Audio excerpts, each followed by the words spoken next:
একটা ব্যাধির বাস। ব্যাধির টাকা পয়সা গাড়ি বাড়ি নেই, কিন্তু ব্যাধির একটা পরিবার আছে, ছোট্ট পরিবার। আর সেই জঙ্গলে একটা রাজার মেয়ে জন্ম নিল। সে জন্ম থেকে অন্ধ। রাজা কি করেছে? রাজ্যে ঘোষণা করে দিল, শোনো, আমার মেয়ের যে চোখ ফিরিয়ে দিতে পারবে তাকে আমি অর্ধেক রাজত্ব দিয়ে দেব। কথাটা মা চারিদিকে পৌঁছে গেল। কথাটা ব্যাধের কানেও পৌঁছে গেল। ব্যাধ জানে যে জঙ্গলে এমন একটা পাখি আছে যে পাখিটার চোখ মানুষের চোখে লাগে। কি গো বাবা, সেই পাখিটার নাম কি যে পাখির চোখ মানুষের চোখে লাগে? কি গো মা, সেই পাখিটার নাম কি যে পাখিটার চোখ মানুষের চোখে লাগে? তুমি জানো? বলো। হয়নি হয়নি হয়নি। কাক, কাক হবে না? আপনারটাও হয়। কাক হবে, কাকের বড় বড় চোখ। কি গো মা, আপনারা কেউ জানেন কোন পাখির চোখ মানুষের চোখে লাগে? বাজ পাখি। বাজ পাখির চোখ মানুষের চোখে লাগে। আর ব্যাধ জানে যে জঙ্গলে এমন একটা পাখি আছে যে বাজ পাখি। ব্যাধ কিন্তু জানে। ব্যাধ কি করেছে? তীর কাঁটা নিয়ে বেরিয়ে পড়েছে। ধীরে ধীরে জঙ্গল মাঝে প্রবেশ করে দেখছে একটি গাছের ওপর বাজ পাখি বসে আছে।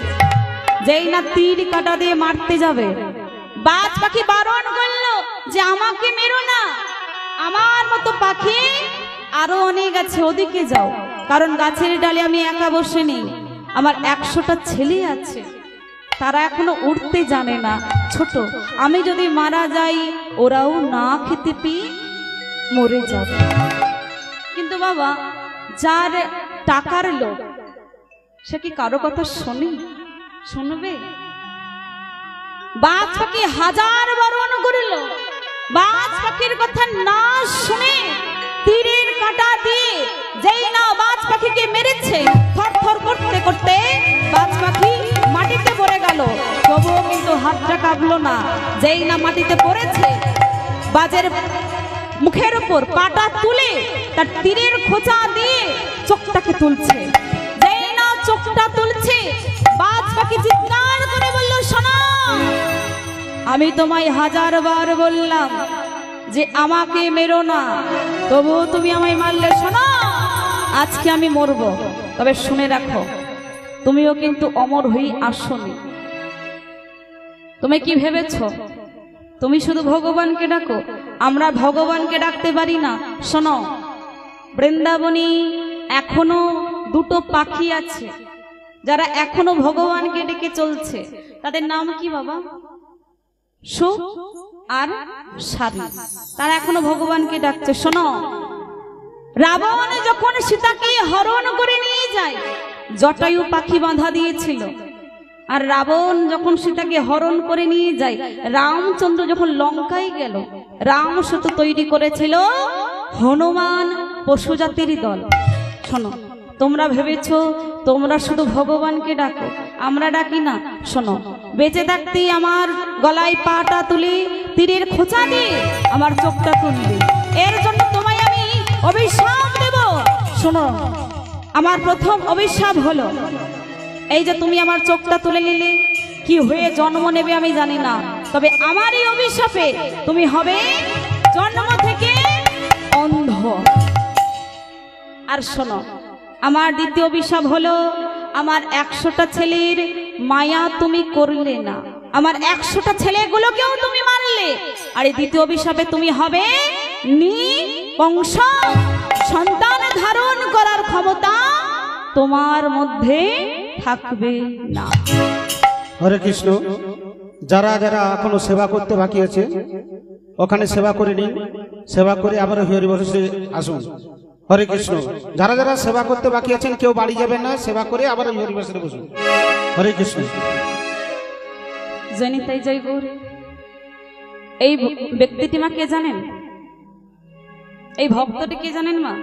ইনি হলেন জন্মন্ধ ধৃতরাষ্ট্র।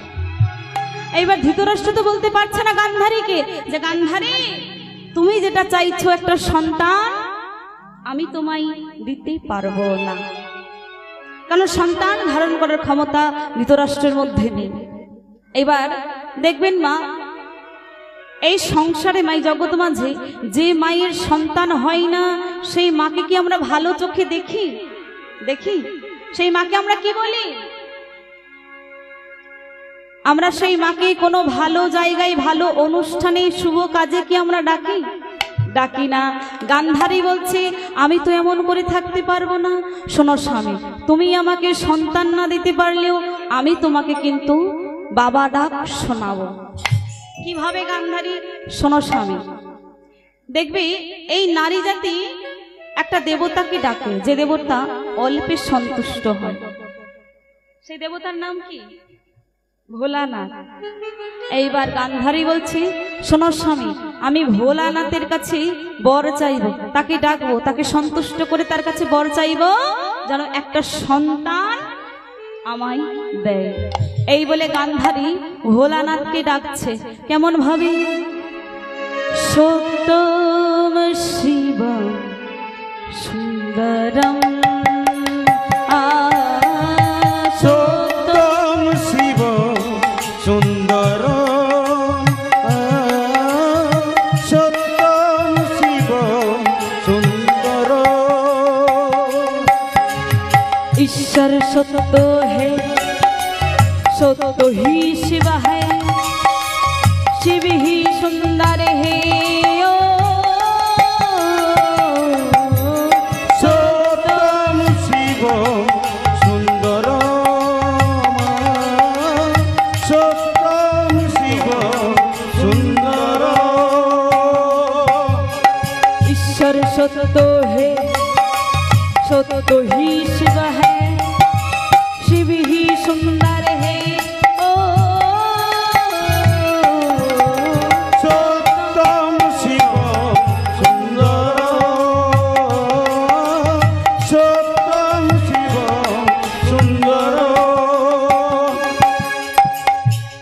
যেই নামা ভোলানাথকে ডেকেছে, ভোলানাথ কি না এসে থাকতে পারে? ভোলানাথ ছুটতে ছুটতে এসেছে গান্ধারীকে, বলছে গান্ধারী বলো, গান্ধারী তুমি কি চাও? গান্ধারী বলছে প্রভু আমি বেশি কিছু চাই না, শুধু আমায় একটা সন্তান তুমি দাও। তখন ভোলানাথ বলল গান্ধারী শোনো, তুমি আমাকে একটা চেয়েছো, আমি তোমায় একটা দেব না, একটা তোমায় দেব না, তোমায় দেব আমি 100টা। তাহলে বাবা শিবের কৃপায় গান্ধারীর কটা ছেলে হলো? কটা ছেলে হলো? 100টা। এইবার শিব ঠাকুর বলে গান্ধারী ছেলেগুলো তুমি পাবে, তুমি 100টা ছেলের মা হবে। আচ্ছা গান্ধারী ছেলেগুলো কেমন দেব?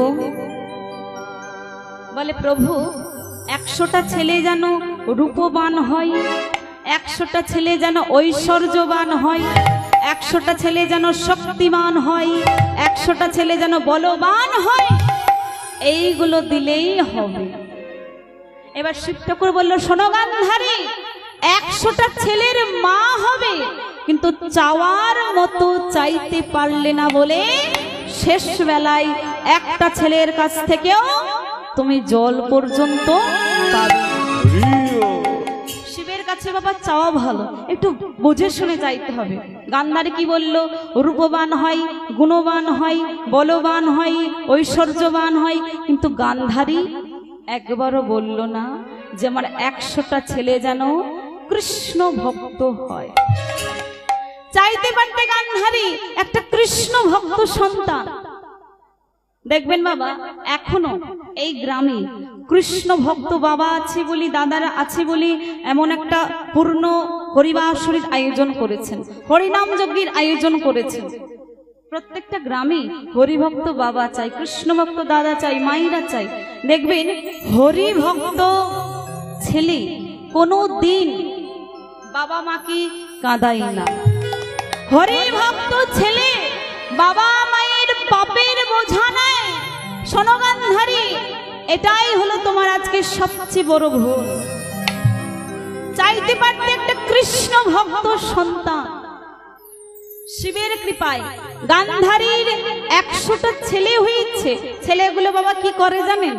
চুরি করে, ডাকাতি করে, মানুষ খুন করে, মদ খায়, গাঁজা খায়। এলাকার মধ্যে বলে দিল, শোনা, আমরা হলাম 100টা ভাই, আমাদের এলাকায় চুরি করা মেনে নেব, ডাকাতি করা মেনে নেব, মানুষ খুন মেনে নেব, কিন্তু হরি নাম মেনে নেব না। শোনা, কোন মানুষ যদি রাস্তায় হরি নাম করতে করতে যায়, তার হাত পা ভেঙে দেব। শোনো, কোন মেয়ে যদি সন্ধ্যাবেলায় প্রদীপ দেখাতে যায়, সেই প্রদীপের আগুনে মেয়েটাকে পুড়িয়ে দেব। এলাকায় হরি নাম করা চলবে না। দুর্যোধনের ভয়ে বাবা কত মানুষ হরি নাম বন্ধ করে দিল, কত মেয়েকে দুর্যোধন প্রদীপের আগুনে পুড়িয়ে মেরে ফেলে দিল। কিন্তু হরি নাম কি বন্ধ হয়? মনে রাখবেন বাবা, হরি নাম এমন একটা জিনিস, মনে রাখতে হবে, রাখে হরি মারে কি। মৃত্যু যদি দুর্যোধনের হাতে লেখা থাকে, তাহলে দুর্যোধনের হাতেই মরব, কিন্তু হরি নাম করি যাব। বেশ কিছু মানুষ বাবা হরি নাম বন্ধ করলেও, যারা সাধুগুরু বৈষ্ণব, তারা কিন্তু হরি নাম বন্ধ করলো না। তারা বলল, চলো হরি নাম করতে করতে এগিয়ে যাব। দুর্যোধনের ভাইগুলো যদি মেরে দেয় মেরে দেবে, কিন্তু তবুও হরি নাম বন্ধ করব না। এই বলে সবাই হরি নাম কৃষ্ণ নাম করতে করতে যাচ্ছে। কেমন ভাবে? প্রভু বিপদ ভনজন তিলকুতারণ মনের মরণ জন এসো হে, এসো হে, এসো গিরিধারী। প্রভু বিপদ ভঞ্জন সংকট মোচন মুরলীধারী নারায়ণ। এসো হে, এসো হে, এসো হে গিরিধারী। প্রভু বিপদ ভঞ্জন তিলকতারণ মুরলীধারী তুমি জাগো, জাগো, জাগো, প্রভু জাগো। প্রভু বিপদ ভঞ্জন সংকট মোচন মুরলীধারী তুমি যাও, যাও, যাও, তুমি যাও। জাগরে জাগরে নারায়ণ, জাগরে জাগরে নারায়ণ, জাগরে জাগরে নারায়ণ, জাগরে জাগরে নারায়ণ। জাগরে জাগরে জাগো, জাগরে জাগরে জাগো, জাগরে জাগরে জাগো, জাগরে জাগরে জাগো। জাগরে জাগরে জাগো, জাগরে জাগরে জাগো, জাগরে জাগরে জাগো, জাগরে জাগরে জাগো।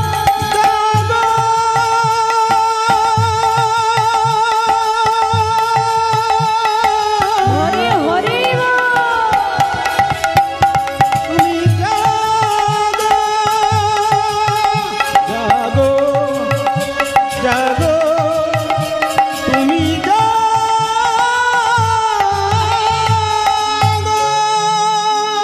আরে দুঃশাসন, আরে দেখতে পাচ্ছিস, আরে বৈষ্ণবরা তো কৃষ্ণ নাম করতে করতে এগিয়ে আসছে।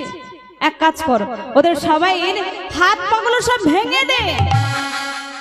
সাধু গুরু বৈষ্ণবের হাত পাগুলো ভেঙে দিচ্ছে, মাটিতে পড়ে যাচ্ছে। মাটিতে পড়ে যতটুকু প্রাণ আছে চিৎকার করে একটাই কথা বলছে, এসো এসো প্রভু গো, দয়া করো প্রভু গো, কৃপা করো প্রভু গো, এসো এসো প্রভু গো। এসো এসো প্রভু, দয়া করো প্রভু, কৃপা করো প্রভু,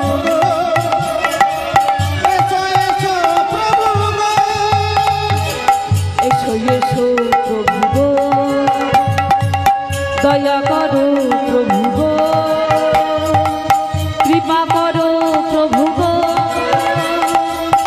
এসো এসো প্রভু, এসো এসো প্রভু গো, দয়া করো প্রভু গো, এসো এসো প্রভু গো, এসো এসো প্রভু গো। জাগরে জাগরে জাগো, জাগরে জাগরে জাগো, জাগরে জাগরে জাগো, জাগরে জাগরে জাগো, জাগরে জাগরে জাগো, জাগরে জাগরে জাগো, জাগরে জাগরে জাগো, জাগরে জাগরে জাগো, জাগো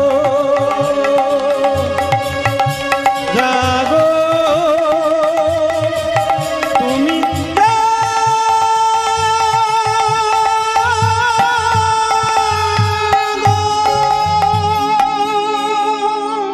এই যে আমার সাধু গুরু বৈষ্ণব হরি নাম করছে, হরি নামে কিন্তু ভগবান নেমে এসেছে।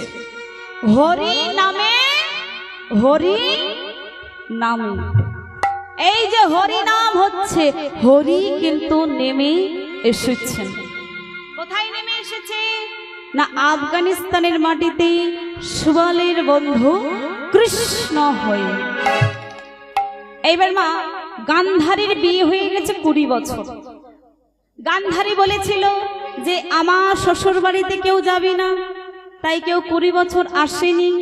এইবার কৃষ্ণ এসেছে সুবলের কাছে। কিরে ভাই সুবল, কেমন আছিস? বলে ভালো আছি ভাই, তবে একটু দুঃখ আছে। আমার একটা মাত্র মেয়ে গান্ধারী হস্তিনাপুরের অন্ধ ছেলে ধৃতরাষ্ট্রের সঙ্গে বিয়ে হয়ে গেছে। বলে মেয়ের বাড়িতে যাস? বলে মেয়ে যেতে বারণ করেছে। বলে মেয়ে যেতে বারণ করেছে বলে তোরা যাবি না? মেয়ে কেন যেতে বারণ করেছে? সে অন্ধ স্বামীকে নিয়ে ঘর সংসার করবে, আর এটা তোরা দেখতে পাবি না, সেই জন্য বারণ করেছে। আর এটা না ভেবে তোরা এতদিন যাস। বলে কৃষ্ণ তাহলে কি করব? বলে কালকেই যাবে মেয়ে জামাই বাড়িতে। সব একা যাবি না, সব ছেলেগুলোকে সঙ্গে নিয়ে যাবে। আর সবাই যদি যেতে নাও চায়, অন্তত শকুনিকে নিয়ে যাস। কারণ কৃষ্ণ জানে শকুনি ছাড়া কুরু বংশ ধ্বংস করতে পারবে না। কারণ ও ভক্ত, আমি ভগবান দুজনে মিলে কুরু বংশটাকে ধ্বংস করব, পৃথিবীতে ধর্ম স্থাপন করব।